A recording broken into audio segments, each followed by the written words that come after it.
In today's video, I'll show you how to fix the Microsoft Teams issue where names appear as unknown user or show the wrong display name. This is a common problem, but the good news is it can usually be fixed in just a few minutes. If this helps you, don't forget to like the video and subscribe for more Microsoft Teams tips. To start, you need to fully close Microsoft Teams. Look at the taskbar at the bottom of your screen.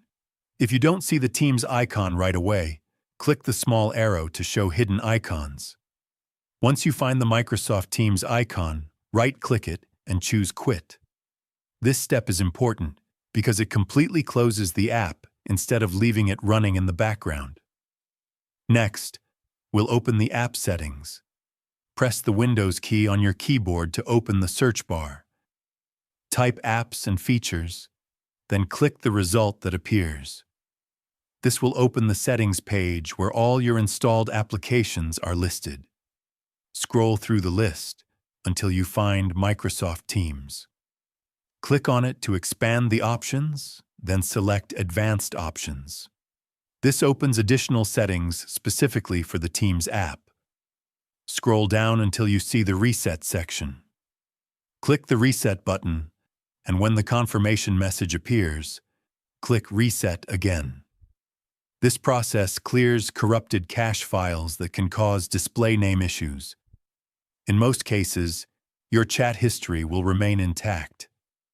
Once the reset is complete, reopen Microsoft Teams from the Start menu or your desktop shortcut. Sign back in using your usual account credentials. After logging in, give Teams a moment to sync. You should now see your correct display name, along with the proper names of your colleagues. And that's it. You've successfully fixed the Microsoft Teams issue where users appear as unknown or display names don't show correctly. This reset method is also a useful troubleshooting step for other common Teams problems. Thanks for watching. If you found this video helpful, leave a comment, hit the like button, subscribe to the channel, and turn on the notification bell so you don't miss future tutorials.